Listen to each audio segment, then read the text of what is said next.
Jadi untuk video kali ni aku nak tunjuk satu kelebihan yang ada pada printer Bambu-LED. Ni Bambu-LED PS2 yang aku ada sekarang ni Okey. Ni seperti yang korang nampak Ini aku ada beli 3 gulung. 3 gulung PETG plastik.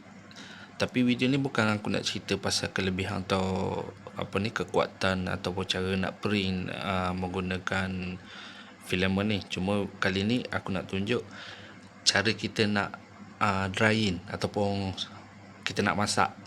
Kita nak masak filament ni. Okey, PETG ni sesetengah orang cakap melalui ilmu atau pengetahuan yang aku tahulah, dia sensitif, sangat sensitif pada kelembapan yang tinggi. Bila kita print, kalau dia lembab, bila kita print, dia akan jadi macam filament tu keluar daripada nozzle tu tak cantik, dia jadi macam pop macam tu. So macam mana kita nak buat? Caranya, kalau tuan-tuan ada printer enclosure lah, terutamanya macam Bambu-LED ni, kita boleh drying dia kat dalam. Okey, kita boleh drying, kita boleh set up dia punya jenis filament dan masa untuk dia drying, dia masak filament ni sampailah pada suhu yang sesuai, bukan pada suhu yang sesuai, pada masa yang dah printer ni tetapkan lah. Okey, sebenarnya aku ada dia punya dryer dia yang dah lama dah beli tapi tak pernah pakai Tapi cuma kali ni, untuk video kali ni, aku nak tunjuk dia punya kelebihan printer Bambu-LED tu sendiri. Okey, kalau korang nak tengok drying dia ni, yang ni brand Quality ni Okey, dan kalau nak drying dalam ni senang je, kita buka je benda ni, letak je printer kat dalam, so on je switch. Dia akan set up sendiri. Kat depan ni ada skrin kat sini, korang boleh tengok. So kat sini dia akan keluar data-data apa yang kita kena set up, macam jenis filament PLA ke, ABS ke, ASA ke, PETG ke, kita boleh set up ni. Tapi aku tak nak cerita pasal benda ni, aku nak cerita pasal printer ni. Okey, jom. Okey, semula sekali kau pergi kat skrin ni, kau tekan setting, kau tekan dekat toolbox. Ni kat toolbox ni dia dah tulis drying filament. So kita pilih jenis filament apa yang kita nak dry kan. Okey, kita pilih macam aku nak ambil PETG lah. Kat sini memang banyak kan, boleh tengok memang banyak Okey, so kita pilih PETG yang bersesuaian dengan filament lah. Kalau kau punya filament tu ABS atau ASA, ambil je yang ni, kau tekan start. Tekan je start, dia akan terus running lah. Okey, kat sini pun dah ada instruction dia sebenarnya. Okey, boleh Okey, tapi sebelum tu aku terlupa satu perkara. Kalau kita nak letakkan filament ni dalam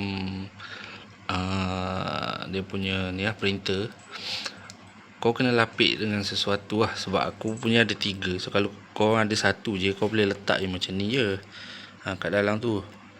Sebabkan aku ada 3, so aku ingat nak drying 2 pakai Bambu-LED dan satu ni pakai Quality. So macam mana kalau kita nak keringkan dua-dua? First, aku ambil kotak lah untuk safety. Aku ambil kotak ni, kotak filament dia ni, aku tepuk bahagian atas dan bahagian bawah aku buat berlubang macam ni. So aku akan letak macam ni nanti kat dalam. Okey, susah pula dah. Aku akan letak macam ni supaya haba tu naik daripada bahagian bawah ni dan keluar ke atas. Wap air tu boleh keluar pada bahagian atas. Sebabkan 2, so aku takut dia jatuh ke apa ke dalam proses pengeringan tu berlaku lah. Okey, agak faham lah. Okey, jom kita buat. So untuk setting filament PETG basic ni aku ambil yang ni. Ni. Sebab apa aku ambil yang ni? Sebab nampak PETG HF atau PETG CF. CF tu maksudnya carbon fiber lah. Dia sebab aku ambil yang ni suhu yang digunakan untuk apa ni? Drying ni sama je. Yang CF ke yang basic ke sama je. Okey, bila kau dah pilih, tekan di sini, tekan start.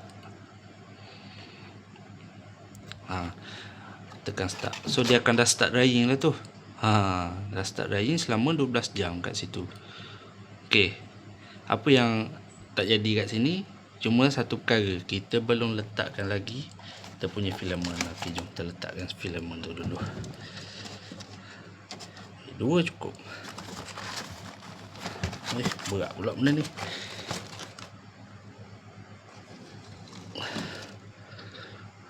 Okey.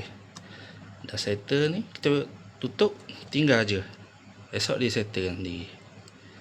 Okey, yang filament ni yang satu lagi aku nak gunakan drying reality lah.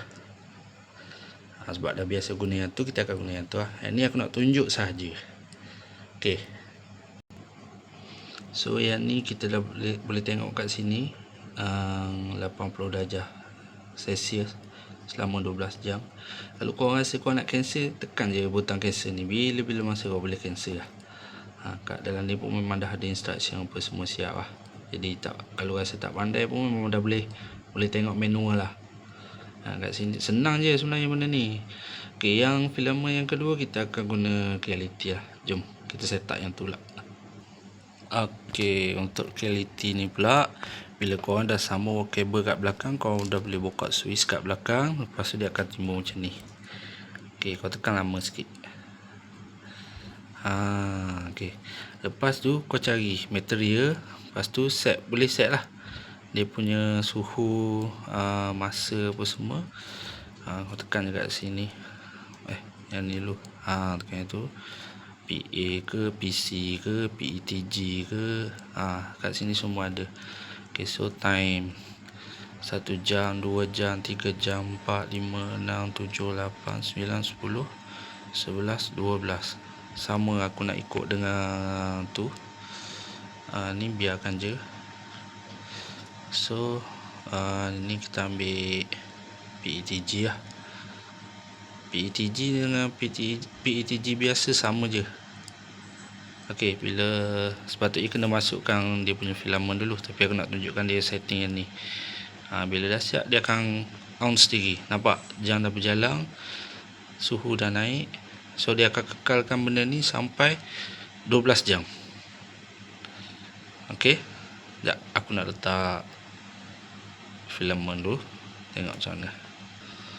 Sebelum tu lupa nak bagi tahu, kalau korang buka kat sini, kau boleh dengar dia punya kipas dia bunyi macam mana. Lupa nak buang. Lupa nak buka ni. Sini pun rasa udara panas. Sini kat depan ni pun rasa udara panas ni. Sebenarnya benda ni boleh juga dijadikan sebagai EMS. Sebab kat atas ni, bahagian atas ni ada tempat untuk keluarkan ni lah filament. Dan dia bagi sekali dengan hose untuk filament ni. Tapi aku tak gunakanlah benda ni sebagai EMS lah. Aku gunakan EMS yang dah sedia ada sebab aku beli combo. Okey, jom kita letak filament kat dalam ni. So kat dalam ni pun aku dah letak. Kat dalam sini pun aku dah letak. Tengoklah lepas 12 jam. Sekarang ni dah pukul 1 pagi kot. 1 pagi maksudnya 1 tengah hari esok lah. Settle lah benda ni. Bila dah settle, barulah kita boleh tukar. Kat dalam ni yang sedia ada PLA basic sahaja. Sekarang ni pakai PETG biasa sebab nak try dia punya ni lah. Aku beli brand King Run. Nak test dia punya filament okey tak okey. So kalau kau rasa video ni bermanfaat, minta tolong like, komen, subscribe dan share untuk support sikit perjalanan dan perkongsian tentang dunia 3D yang aku tahulah kan. Mungkin kalau ada satu dua benda yang korang nak tanya atau nak berkongsi boleh. Sebab aku cakap ilmu ni takkan habis kalau kita kongsi kan, malah dia akan makin bertambah. InsyaAllah aku harap dapat komen yang baik-baik, kawan yang baik-baik daripada dunia yang kita sama-sama tengah bina lah, aku cakap. Okay, jumpa lagi untuk next video. Terima kasih.